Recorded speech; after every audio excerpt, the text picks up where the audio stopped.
Okay, you're set to go. Thank you.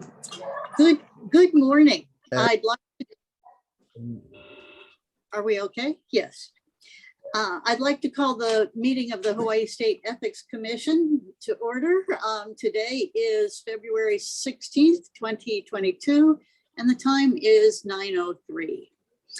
I am Commission Chair Melinda Wood. Vice Chair Fong, are you present? Here. Commissioner Gralty. Here. Commissioner McCarthy. Here. Commissioner Tobias. Here. I will also note the presence of staff, Executive Director Harris, Associate Director Yoza, staff attorneys Knifer, Chang, Campbell, and Yamanuha, and computer specialist Patrick Louis. For any members of the public who may be joining us, if the Commission's video conference is lost during the meeting, we'll recess the meeting and reconvene after our connection is restored. Please check the Commission's website, www.ethics.hawaii.gov, for information about reconnecting to the meeting. If the meeting is continued to a later date or terminated, information about this will be posted to our website. Are there members of the public joining us who would like to identify themselves at this time? Hello? I know there are members of the public out there. Good morning, everyone. Chair, members of the commission, Director Harris, Sandy Ma for Common Cause Hawaii. Good morning. Good morning, Sandy. Anyone else?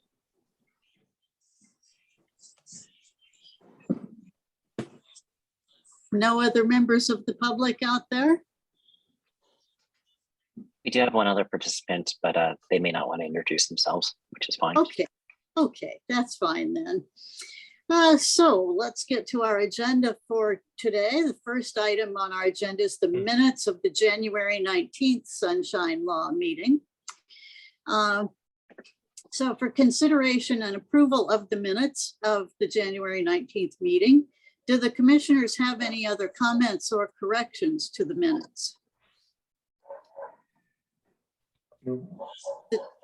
Does any member of the public wish to testify on this item?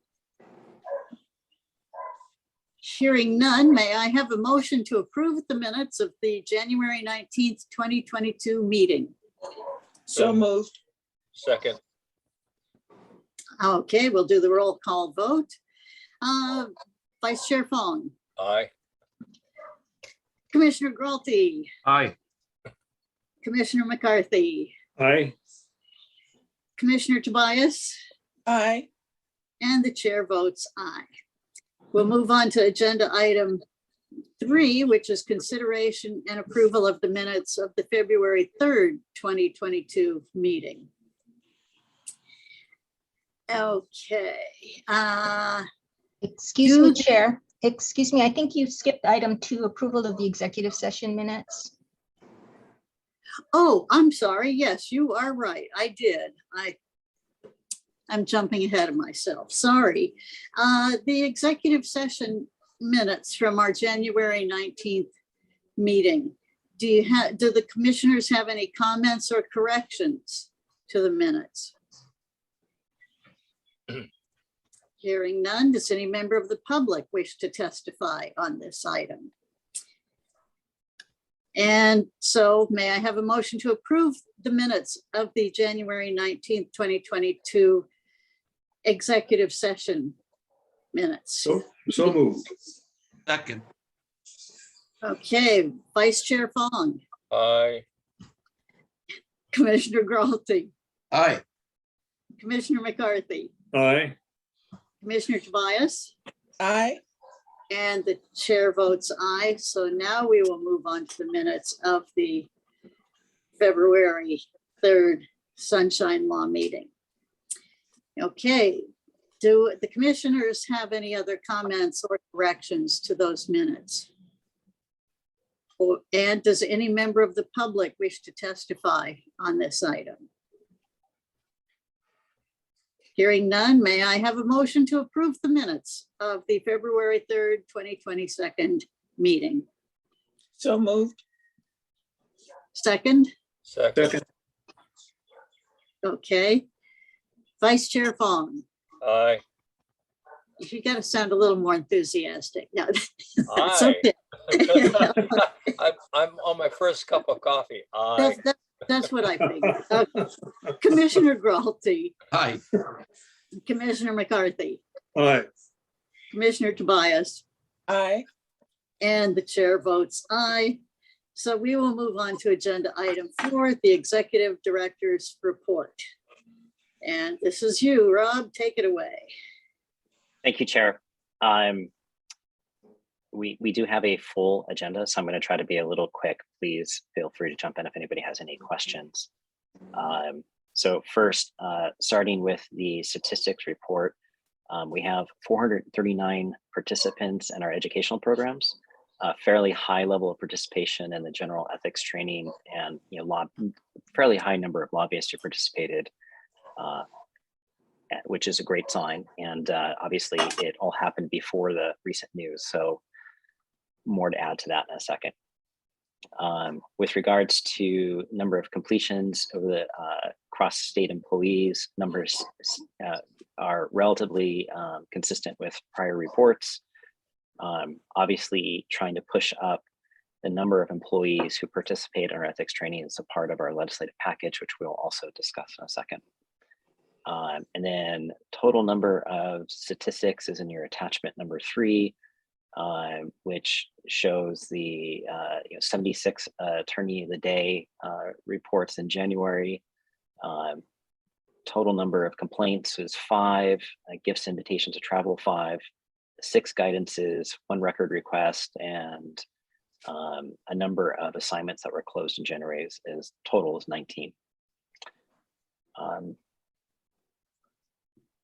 Any questions about the statistics before I jump into the next topic? No. Great. So one thing to report, a couple things to report. So first, sort of on bittersweet news, our investigator, who is part-time, has decided to accept a position with DCCA, and because it was a full-time position, and so his last day was on the 15th, or yesterday, and we had a small goodbye for him. So just administratively, I don't think we're going to fill the position right away while we wait to see what happens with our legislative budget proposal, which is one of the asks is to move that position to full-time, so we have clarity on whether or not it's going to be a full-time position or not. So we may leave the position vacant for a few months. On much more positive and enthusiastic news, I'm pleased to introduce Jennifer Yamanuha, who is with us today at the meeting. She is a law school classmate of Dan's, has had experience at several firms, or at a firm here in town, and I'll let her explain if she wants to, and most recently joins us from Hart. So a little bit of irony. Dan goes to Hart, obviously a different position, and Jennifer comes to join us. So Jennifer, do you want to just say a word or two to say hello?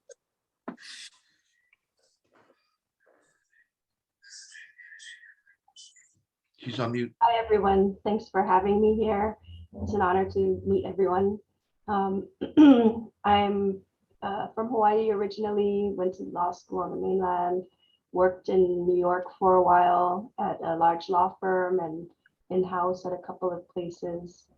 Came back and worked for a local large law firm, large for Honolulu, and was there for about 7 years.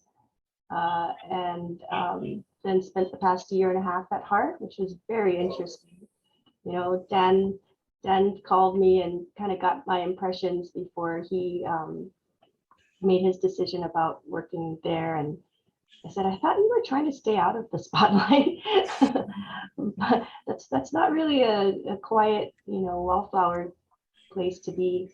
But it was exciting. It was interesting. And I'm looking forward to having my time here be just as exciting. And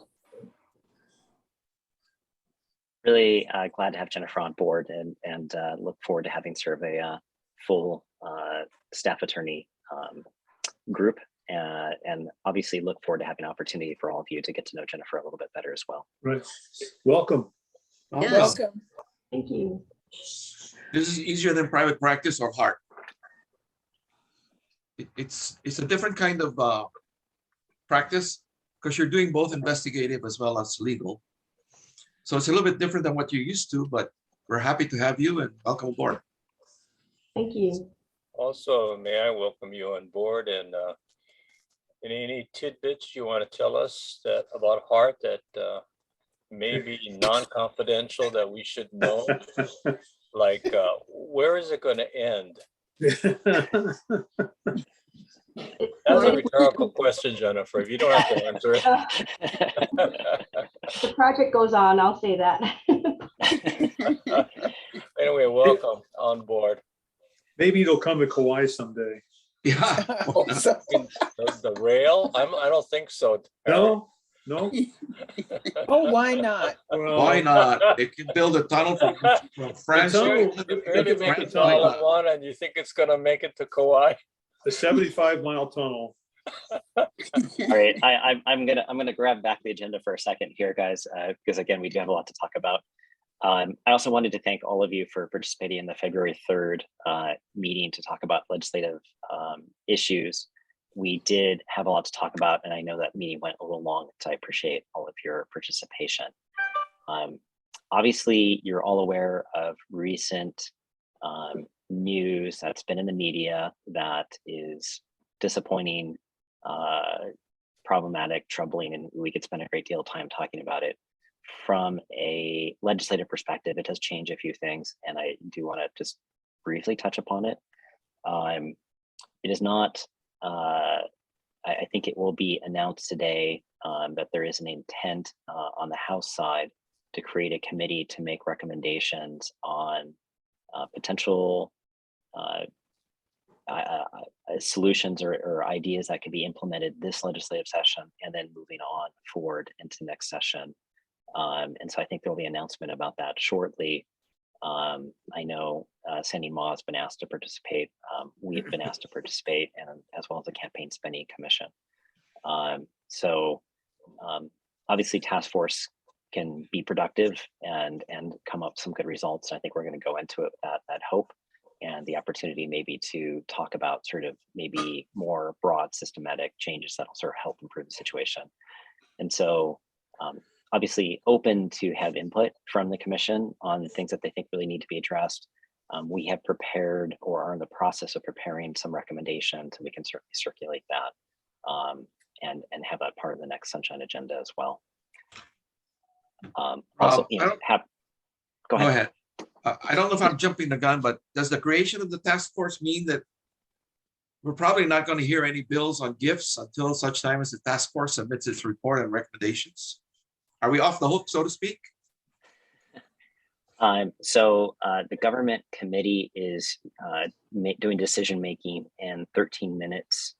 The answer will be given, by the time we're done this meeting, we'll probably know the answer. But I think realistically, yes, it's unlikely the legislature is going to pass something on gifts this session. And so that's going to lead into the next topic for us to talk about sort of what should we do and how should we move forward on that. Okay. Does anybody have any questions before we jump into the legislative agenda? Okay, great. Why don't, Chair, with your permission, do you mind if I move to the next agenda item? Oh, please do. Okay, thank you. Wait. So, Which is, I will interject, the next item is the 2022 legislative session. So that's your introduction. thank you. So attachment 1 has a list of bills that at the time that the agenda was created that had a hearing or that we were submitting testimony or a hearing was scheduled. And so it gives you kind of a very short synopsis of what's happening. I'll sort of categorize a number of the bills are ones where there may have been language that was problematic or challenging. The revisions or amendments that we were proposing weren't terribly controversial. So obviously we had to submit the language, we had to participate. Unfortunately, in most cases, that language has been adopted and the bill is sort of now doesn't have that problematic language moving forward. This is a way of sort of shortcutting having to go through each bill, just basically saying a lot of them have been fixed. Perhaps the ones that deserve a tiny bit more discussion is the gifts, which we will talk about after this.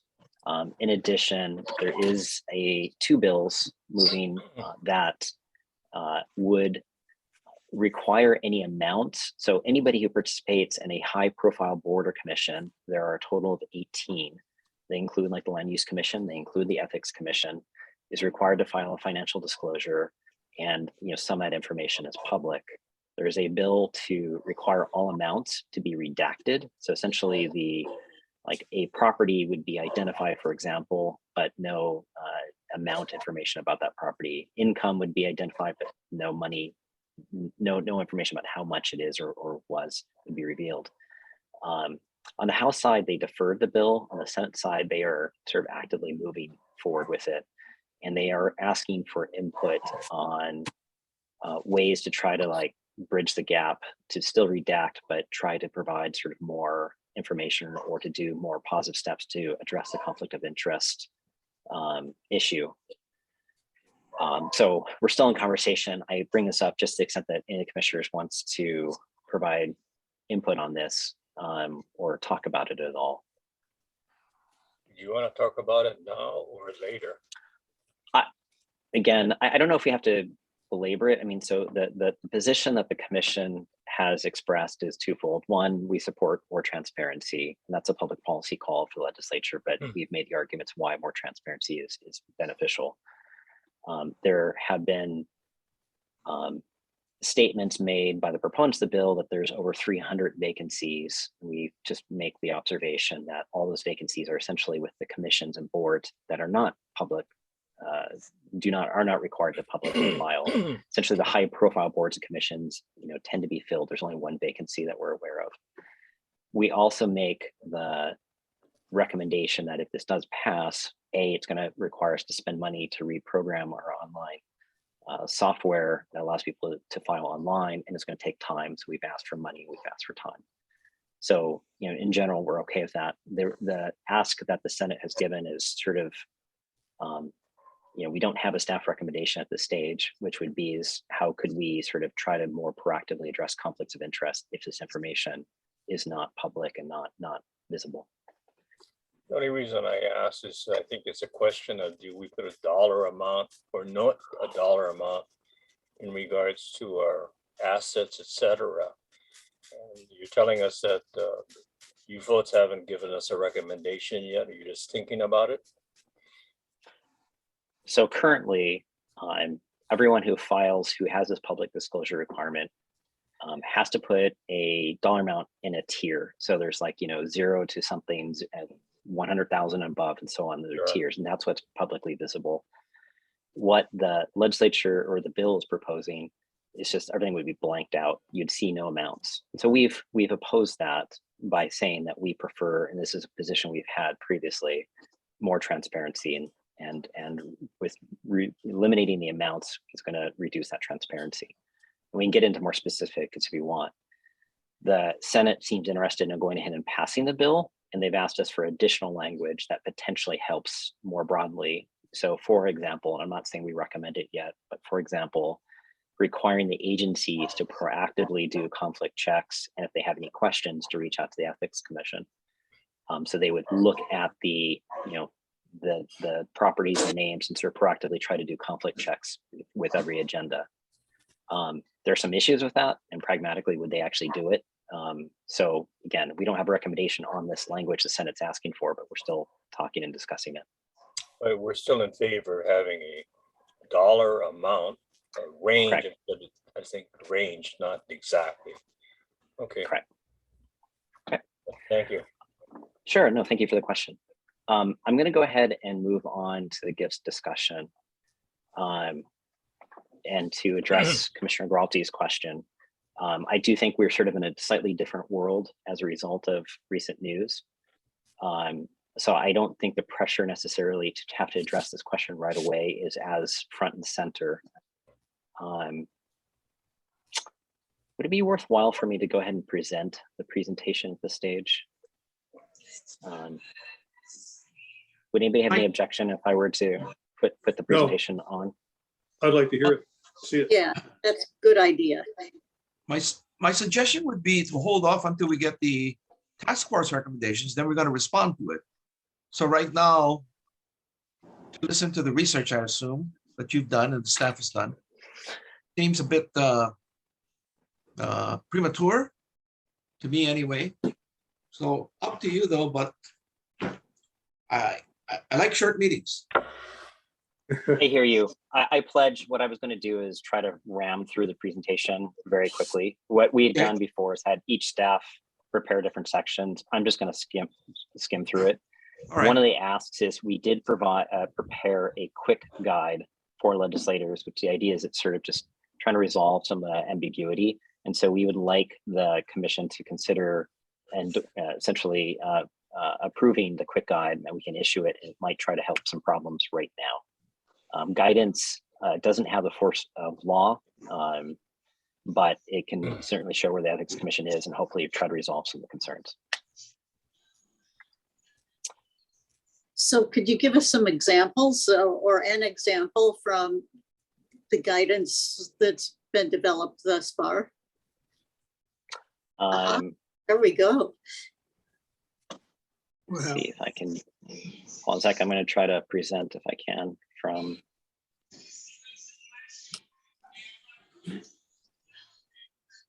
Oops, no, that didn't do it. Sorry, hold on a sec.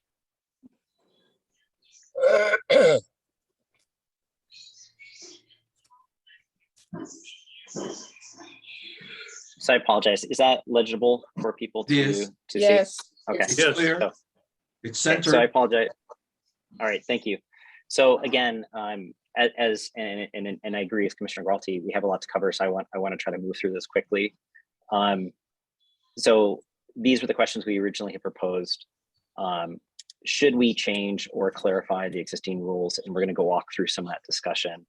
And then I think the second question, the legislative change, I think at this stage, I don't think it's realistic that a legislative change is going to move forward. So I'd say we can probably hold off on that discussion.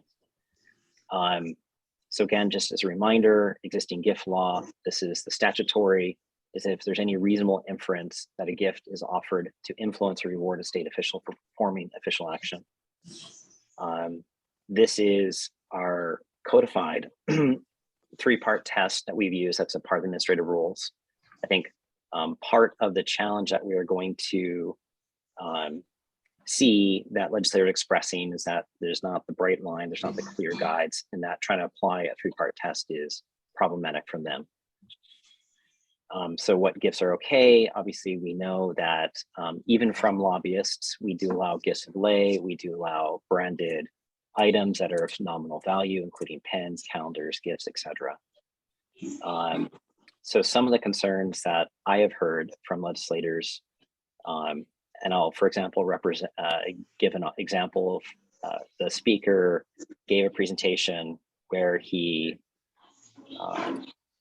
indicated that no gifts whatsoever could be provided or accepted. And, you know, I think there is definitely a view from some legislators that essentially they can't take banana bread from constituents. It's sort of a very like nothing's allowed kind of point of view. I don't necessarily need to go through all these, but the one other one that's sort of been expressed is that the indication that they have to call the Ethics Commission for advice is sort of a power grab that the Ethics Commission wants to be able to say what can or can't be accepted, which plainly is not our intent. Our intent has always been to be helpful, but not necessarily wanting to have to be in every sort of gift interaction necessarily.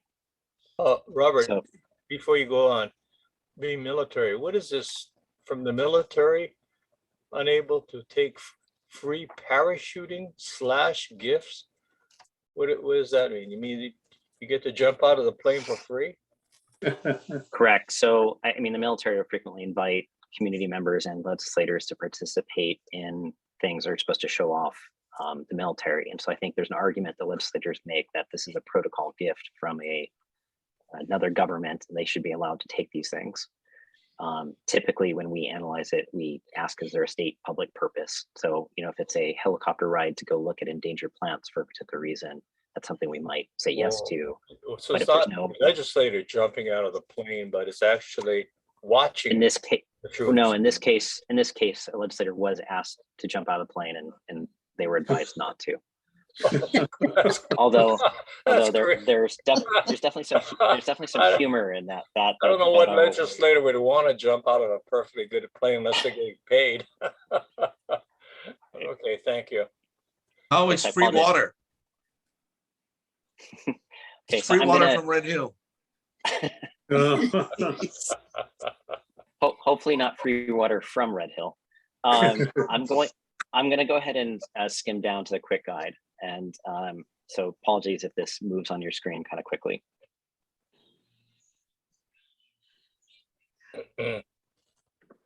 So this is a quick guide that we prepared, I think, in response to some of these questions and to try to provide clarity. And I think I would communicate this as maybe a Band-Aid that we sort of do for now, with the idea that we would take the time to look at our administrative rules and try to create maybe more clarity or bright line situations. So again, this is a part of the attachments. I can read through it, but I'm just going to give one example. If you want, I can read through it more.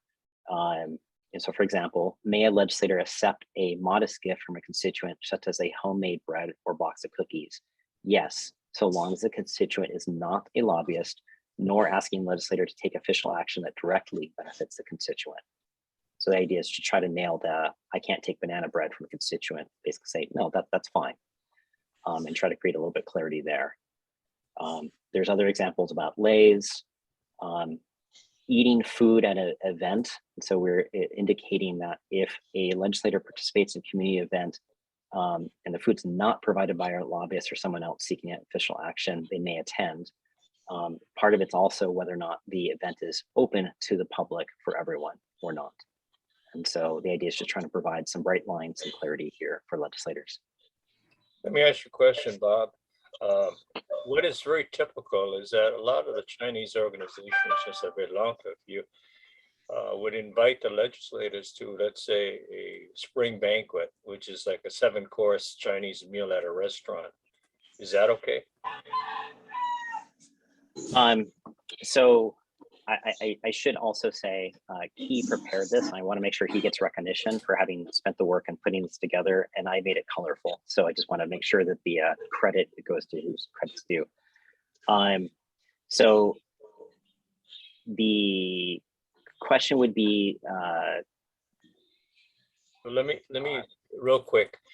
It's very typical, and in the past quite a few years, all the years, a lot of the Chinese organizations would have a spring banquet, fall banquet, whatever it is, and would invite the legislators within their district or the governor or even the mayor to attend.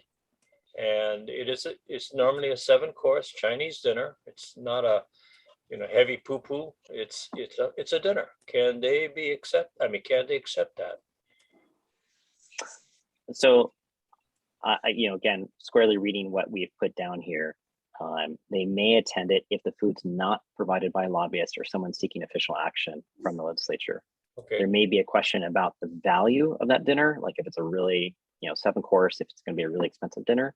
I think there may be some issues there, but generally speaking, I think the idea of this guide is trying to provide clarity that if it's not a lobbyist, generally speaking, the answer would be yes. That's my Let me question. pause there. Yeah, Let me it's pause not there going and to be a just see. lobbyist, but it's maybe the value.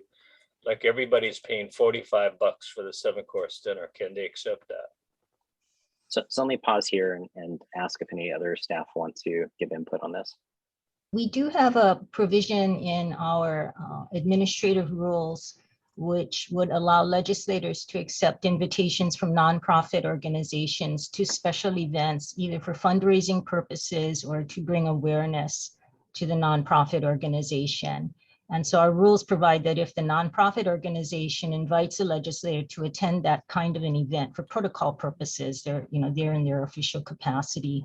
Legislators are allowed to accept those invitations. There are limits on the dollar value of the dinner that they can accept as well. And so it says, if it's a fundraising event, then I think you can accept up to $75. Then that would be just for the cost of the meal. That doesn't include the the donation, which would be tax deductible.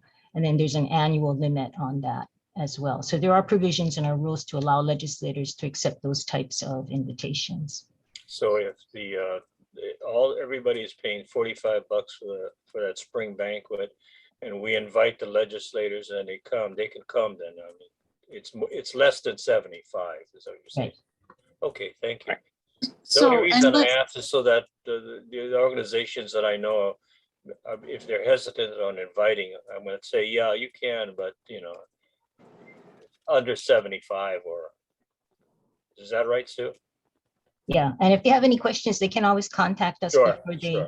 sure. Thank you. Susan, so then if they accepted that offer to attend a dinner and they go, they have to report it on their gifts disclosure, right? I think if it meets the reporting requirements, so just accepting, for example, a $45 invitation is not going to trigger the gifts reporting requirement because that requires gifts over 200. But if they Okay. accept a number of these from the same organization, then they may have to. Okay. Susan, I hate to belabor this, but let me give you another example. A lot of these organizations that I belong to, they invite the legislators, and they have some lucky numbers. When everybody gets a number, and let's say that the prize is $100 gift certificate to Morton's, and the legislator wins it. Can he accept it? Generally, no. All right. Thank you. It's like gambling chips, I suppose. You never know. Who are you referring to? No Pretty comment. timely, Never mind. I'm sorry. timely comment. Yeah, all right. Thank you. So I'm going to skim down to the second page. May a legislator accept small promotional items from a lobbyist, a branded pen or notepad? Yes, as long as they have no resale value. There's additional questions which probably are less controversial about accepting gifts from other entities, colleagues, or state employees. So these are probably a little less pertinent, but the idea is to try to address some common questions and try to provide, fairly clear answers. We do have one of the attorney generals has joined us for the later conversation. So I do want to kind of move through this a little quickly. I think we should, just based on the conversation we had, this second question about participating public, I think we should add a little bit additional language about the $75 limit. Assuming we added that language, would the commission be willing to entertain a motion to issue this quick guidance to try to provide this to resolve questions for legislators? I think it's helpful, so I would move. So move. Second. Do you need a motion on this? You just made a motion. You just made, I know, I'm asking Robert, is this something that really needs a motion or just general assent from the commissioners? I would ask for a motion because I think I can treat this Okay. as guidance. Okay, so we've got a motion and a second, so we'll do the roll call vote. Vice Chair I'm Fall. sorry. Oh, I think Sandy has a question. I don't know if you would be willing to entertain. oh, sure. Sorry, I did not see that. Speak up, Sandy. Thank you. I just raised my hand. Thank you, Chair and Commissioners. There's nothing to prevent legislators from actually, for example, paying the $45 to attend the spring banquet. Correct? Mm. I just find it interesting that they want to accept, or people want to accept the $45. There's nothing to prevent paying the $45 and saying, thank you for offering to pay my dinner, but I'm going to pay $45 or $75 to attend this fundraiser for a nonprofit. I think that could be made plain too, that you don't have to accept something for free from the community. You can pay like everyone else. Mhm. Anyway, that's just Common Cause's 2 cents, that you don't have to take the gift. Thank you. So Robert, what, and Susan, what, does that also add to clarification on, then it's not a gift, you're actually paying for something? I like it, but then, I've I'd never like to- heard of Uh, anybody if- paying. if- It must be the I- low we way can- they receive, because I don't see people just insisting that they pay. They just want to know if they're going to get in trouble. They go. I think we could add an additional short line indicating that they could pay in their own, or and then reference the rule language about 75. So we've already said we're going to have to amend that a little bit. If Commissioner Geralti is willing to amend his motion, we could definitely do it that way Yeah. as well. I won't, because I don't think it's necessary. Maybe somebody else would. I would like to amend it to include that because I think Sandy's right. If you don't want to have any discussion about it, then you can offer to pay for your meal. And I think that would be totally appropriate. Could just interject. I think there may have been some questions raised in the past about whether legislators can use their legislative allowance to pay to attend these kinds of events. And I'm not sure what our response has been, because we advise legislators that they shouldn't be using their legislative allowance to make charitable donations to organizations. And so to the extent that the cost of a ticket includes a donation, I don't know that we would say that it's appropriate for them to use their legislative allowance funds to pay for that. But in terms of paying for the cost of the meal, I don't think we would have an issue with that. So would staff like to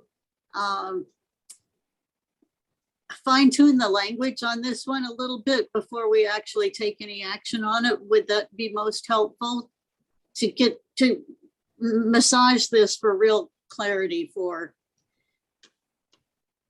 legislators in particular? I think Could I my hear the only has Excuse me, Sorry, could I go hear could I hear the language of the motion by Ray again? Oh, I didn't, it was Bev's motion. Oh, Bev's, okay. Whoever made the motion, I can hear the language of the motion again. Did I make the motion? no. So Oh, sorry, I thought Commissioner you Geralti. made the Yeah, amendment. no. Yeah, so Commissioner Geralti, I think you had moved to approve the quick guide. Sorry. Right. To But there approve the was an quick guide, amendment. subject to putting in language about the $75 limit. I think Commissioner Tobias had suggested doing an amendment to include that legislators may pay for these types of events on their own, just as sort of a, it's obvious, you almost sort of an obvious thing that they can do, but just make it clear and express. I think we- so I think Let Go me ahead. take a stab. Let me take a stab at the language that to Bev's amendment or in their discretion may choose to pay for the meal.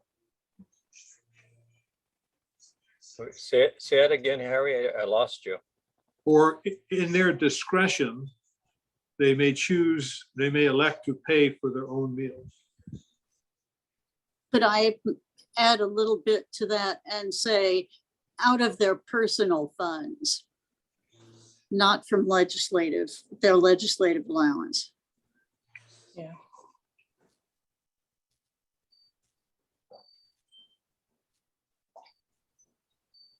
Does that suit? If I'm just looking for assent here, not a motion and voting, but just in general, so that the recommendation would be that, well, in fact, I'd like to have Robert read all the pieces of this together to make sure that. Piece that back together. Yeah, I think staff, again, knowing the policy direction, I think staff can work on the exact wordsmithing. Okay. So I guess I would encourage Yeah. the commission not to worry about that for the sake of time. Oh. And I think if the intent is understood, then we can certainly revise this portion to make sure it's clear. I'd also Okay. rather not put this off to the next meeting because the questions are now, and I'd rather try to be responsive. Robert, I think the bottom line is that we're saying that the legislators cannot accept a meal or anything above $75, but to go to a dinner. But they have the option of paying for it. That's all. Yeah. Is that the Correct. bottom line? Yes. Correct. All right. Why don't you put the words in there? That's all. We second Ray's motion, and I believe it was amended by Bev. Yes. All right. And that's And amended by Harry too. Oh, well, whatever. I guess we can vote on Harry's amendment, and then if that takes care of Bev's concerns, then we're Yes. okay. And then we do the overall motion. Yeah, I agree. Let's do that.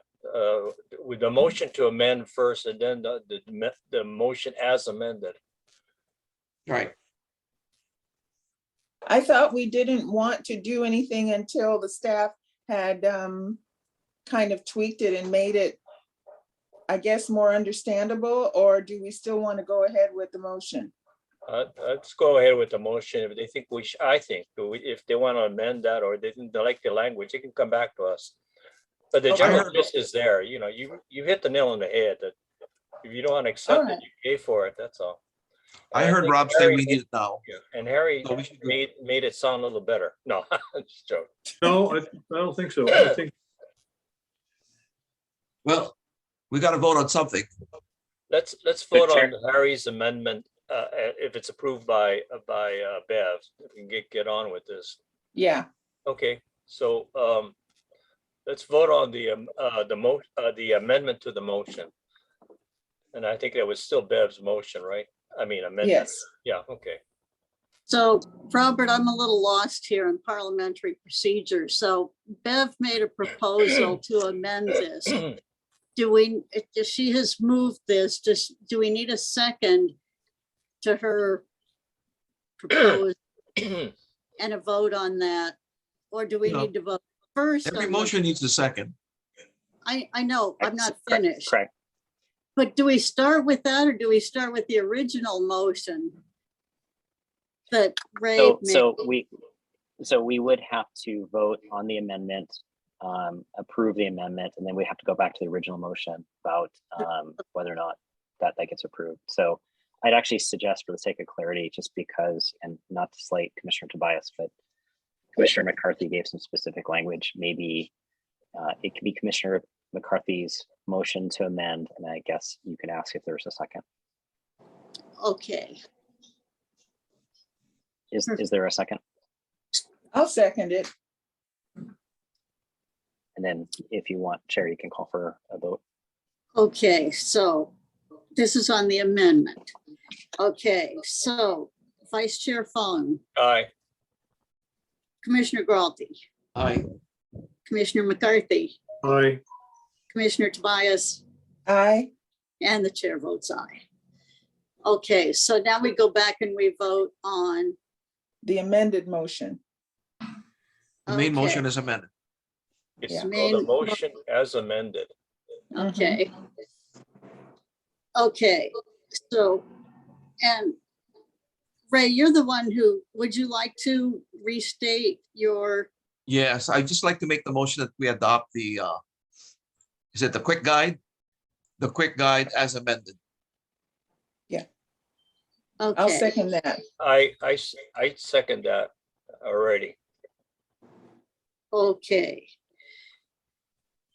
So Take the we've vote. got, okay, so Vice Chair Fong, Aye, Commissioner McGralty, Aye. not McGralty. I can be McGralty. Commissioner- it's a Made him hybrid, Irish. it's a hybrid of Ray and me. so, okay. Yeah, get the vote of both of you together. Okay, Commissioner McCarthy, Aye. Commissioner Tobias. Aye. Okay, and the chair votes aye. Okay, so we pulled that apart, put it back together, nice and clean. Okay. So would you like to go on, Robert, with any thoughts on all of No, these? we really appreciate the commissioner's willingness to entertain this quick guide, and I do think it'll help resolve some of the questions, concerns. In addition, we, as a part of that committee that we referenced earlier, all of the House of Representatives will be asked to participate in an ethics training on March 9th. And so, we have a chance to go through it and hopefully address some of the questions and concerns that have been raised. In addition, I think just shortcutting the broader conversation, I think we staff can the initiative to make proposals either, in association with this broader ethics committee or just generally for the commission's consideration on sort of administrative rule changes that might help sort of make this a little bit more clear and a little bit better. Administrative rules are supposed to be iterative, and so we can always keep adjusting to improve over time. So that's a way of shortcutting the rest of the presentation. Are there any questions or thoughts about that before we move on? Next item on the agenda. Yeah, Robert, I have one quick question. In regards to the mandatory training, ethics training for all of the state employees and legislators, was there any pushback by the legislators? Has not, the bill has not been heard in the Senate yet. It is was open for decision making concurrently right now. So I don't know what the result of that is, but my anticipation is going to continue to move. In addition, I sent a letter basically indicating, this is a positive thing that they can do this legislative session, particularly in light of all the news. So, my hope is there will be some higher level looking at that bill and helping make sure it gets passed this year. The mandatory training for House of Representatives is going to be, the House itself internally saying that they want all the reps to participate, and we've agreed to do the training for them. So you didn't hear any negative in regards to that proposal, right? So far? No. No. Okay. Okay. Thank you. Thank you. Robert, one thing that I don't know if it's helpful or not to the legislators to know, but I found it really useful to see how many other states have ethics commissions or ethics boards, codes of ethics for public office holders and state officials. As part of their training, are they informed about how many of these other states have different kinds of ethics rules so that they don't feel like, well, why are we being, singled out for training? Is this normal in other states? Yeah, again, I don't think there's been pushback quite on the concept of mandatory training, and already, certain boards, commissions, and legislators have the obligation to go through training already. The idea is that this is expanding it to essentially all state employees. I don't think it's been, the concept itself hasn't been controversial. In light of recent events, I'd be shocked if there's any substantial pushback from legislators. Not right now, no. Okay, so we do have the two deputy attorney generals with us. I would suggest moving on to the next agenda item and potentially entertaining a motion to move into the executive session to talk about the Econo matter. And I think following that, obviously, we're going to move into the adjudicatory proceedings. So it's probably be close to the end of the sunshine meeting. Okay, so we're finished with that item 5, then the legislative session. That's everything we need to know at this point. Yes. Correct. Okay, so the next item on the agenda is Econo v. Hawaii State Ethics Commission, Daniel Gluck, civil case number and the additional cases around this. So we will need to go into executive session to have this, to discuss this item. So may I have a motion to recess the public meeting and convene an executive session meeting pursuant to Hawaii Revised Statute Section 92-5A4 to consult with the Commission's attorneys on questions and issues pertaining to the Commission's powers, duties, privileges, immunities, and liabilities. So move. Second. Okay, Vice Chair Fong, Aye. Commissioner Gralty, Aye. Commissioner McCarthy, Aye. Commissioner Tobias. Commissioner Tobias? Bev, are you still there? I was muted, she's on mute. sorry. Aye. Oh, okay. And the chair votes aye. So we will adjourn to executive session. Sandy.